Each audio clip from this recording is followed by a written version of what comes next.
guys, welcome back to my channel. This is Simone and this is Being Simone Iman, and right now we are going to discuss Housewives of Potomac. The Real Housewives of Potomac is kind of picking up a little steam, but also I'm tired of them beefing over the same old shit. Anyway, this is episode 7. I know the name of the episode this time, Fireballs and Firepits. It's Fireball and Firepits, I think.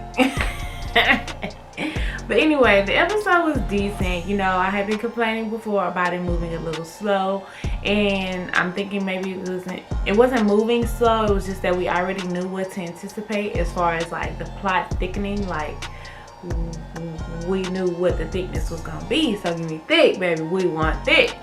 And you know, leading up into it is just kind of annoying because I, for one, have always liked Monique and Candiace, and I don't like to see them beefing like this. Like, this whole drama feel thing between them, it's just like, it's upsetting me and my homegirl. But anyway, let's get into the episode. So, I am of the belief that Candiace did not have to tell Ashley what she knew. Period. And I feel this way just from watching this shit play out on TV. Ashley's not going anywhere. This situation with her and Michael is cool for her. It works for her. Whatever their arrangement or circumstances are, it's okay with her. So it's nothing none of them can say. It's no footage she can see that's gonna change her mind, okay? I think that Giselle finally shows some compassion and humanness with her messy self, and she's like, don't tell her in front of everybody. And I felt like that was the best move for Candiace, especially since they just got back on a good foot, you know? The girls get back home in Kansas. Look, I said last review that Candiace was giving body in that jumpsuit. Then she gonna pull the titties out. Well, that went the body. It was hilarious. So I was surprised she pulled her little cups out on camera. And then there's a bug in the room, and they just running and screaming. Y'all, I don't like that. That's childish to me. Like, I'm like, Karen, kill the goddamn bug and let's move on. It's okay. Like, even if you do get stung by the bug, you'll live. Okay, and I get it. Nobody wants pain. But it's just all that hollering and screaming and running. It just bothers me. Monique is building a fire for them to do s'mores on. Side note, oh yeah, I have had s'mores one time when I worked at a sleepaway camp. But they looked good when Giselle had that marshmallow. Anyway, before Giselle could get there, Monique is bothered. You know, Monique is my girl. And as this is playing out, I remember Candiace saying on her Instagram at the beginning of the season, get out your notepad and your pen and take notes, because it's just becoming a thing with Monique. But we'll get into that later. Anyway, she's really bothered that Candiace and Giselle and then eventually Ashley are having a conversation by themselves in the house while she's building the fire. And I'm not really getting why, but it's just because she don't like Candiace. Anyway, Candiace and Giselle and Ashley talk, and Candiace is trying to like slew foot around it. Giselle's trying to get into it, and I think that Ashley handled it well. She's just like, thank you for the information. I'm going to bring it back to my husband. She's just like PR trained for this drama-filled relationship that she has, that she knows is going to continually be in the blogs, because for whatever reason Michael does not realize that he is now a public figure and people are going to watch. Like, people, the girl said in a text message that they snuck to take us, like she was acting like she was taking a selfie so she can get a picture of him. How does Michael not realize people are taking photos of him? It's just ridiculous. And all the footage they had a picture of him at the casino, at the strip club, and in the hotel. You don't realize either he too old or he too foreign, and he don't realize people is taking pictures of him. Anyway, to me, none of this information is anything to Ashley. Like, I feel like Ashley knows he has a boyfriend. She probably helped him pick him out. And then she says that she sniffs his underwear and all that. She lying. She don't care that much. In my opinion, I could be wrong. I've been wrong before. I like Candiace's new interview look with the full curls, the big lush curl. I like it. It's a good look. It's better than that braid. And it's not even just the braid that I don't like, that look. It's the makeup. The eye makeup is way too dark for me. Too heavy for her little bitty face. The fire that Monique made was too big. Like literally they were gonna burn off their acrylics. And then they show this pan of the house, and the back of the house looks like resort style. Look, the Samuels is doing it, okay? That home is a nice piece of real estate. Karen, Monique, and Candiace and Wendy stay up after everyone goes to sleep. When she makes after the fire pit or whatever, and they're throwing back shots of Fireball, and Monique is smoking CBD. Karen was so drunk.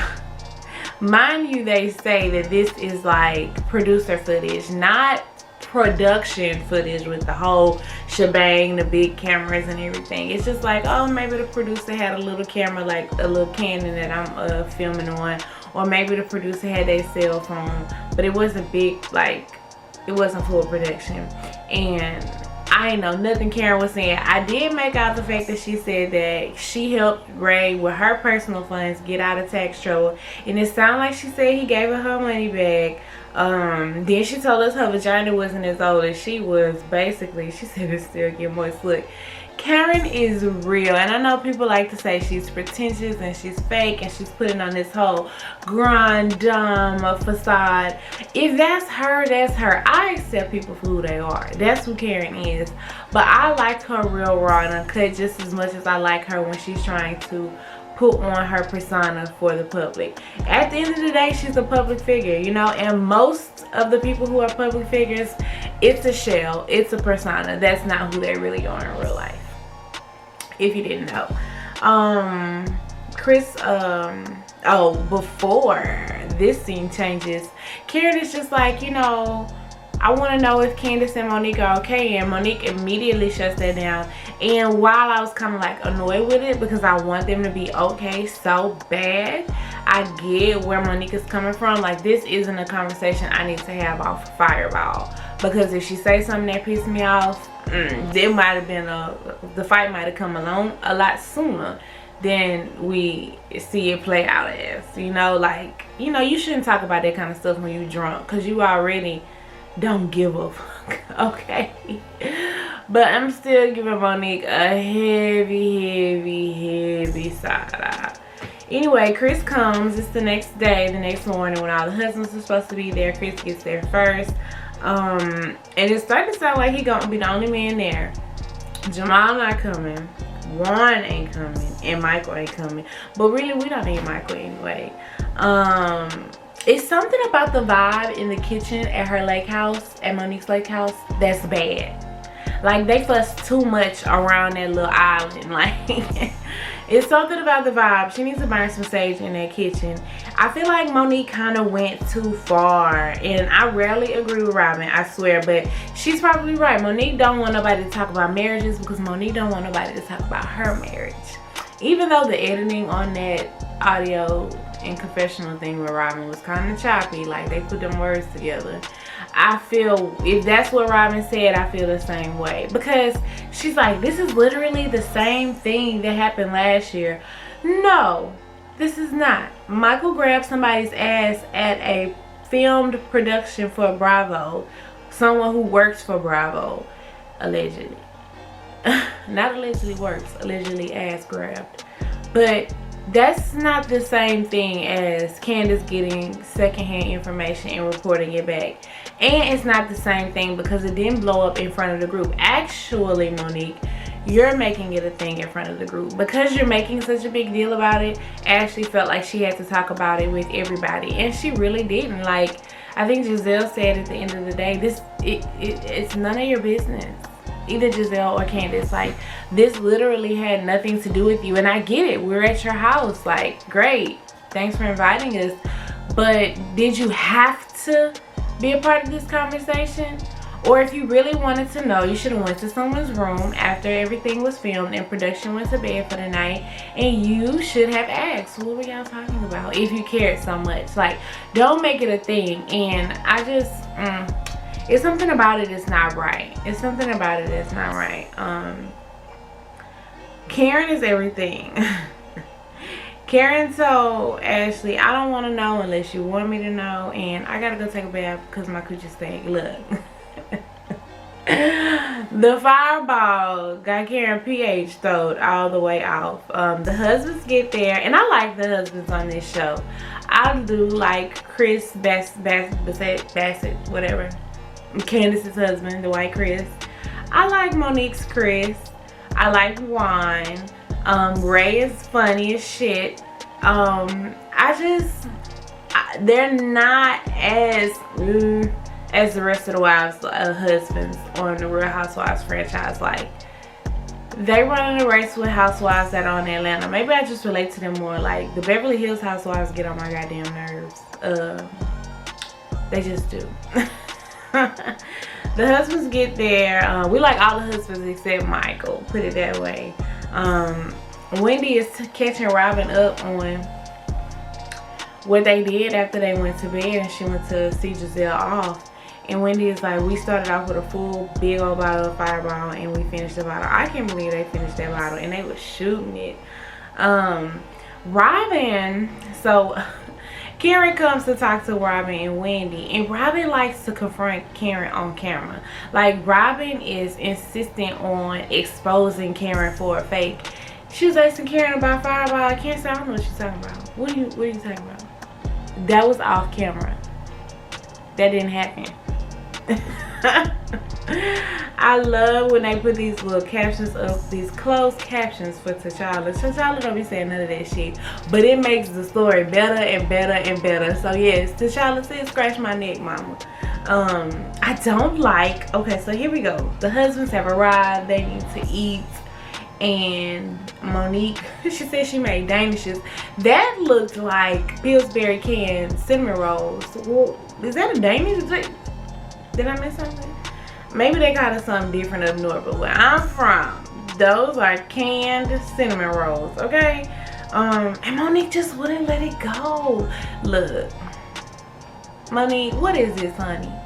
What is this, honey? Why you can't let it go?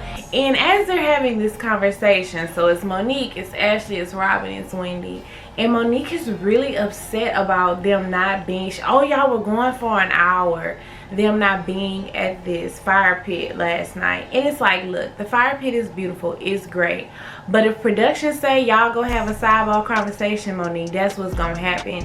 And I understand not wanting to break the fourth wall, but obviously production had afforded for Candiace, Ashley, and Giselle to have that conversation away from everybody. So let it go. It's not that deep. And I am with Candiace. Bye. Look, I get Ashley and Candiace mixed up a lot. Not because they're anything similar. It's just something about those very common names that are interchangeable to me. Sidebar. But it's not that deep. And Monique is harping on this, and it really, you know, after Candiace walks off, which she damn well should have, and I'm not finna argue with no bitch in her house. Like, I'm not doing that. But Wendy makes the perfect assessment. It's really not about none of this. This shit with her and Candiace, that's all it is. Like, she's like, I'm not arguing with Giselle because she's not here. We'll call her. It's unwarranted. It wasn't that big of a deal. They didn't destroy no property at your home. They eventually showed up. It was a fire pit, sis. It'll be okay. Like, oh, Monique, they had said this about you, girl. But I'm still holding out. I haven't jumped ship yet. I'm still Team Monique.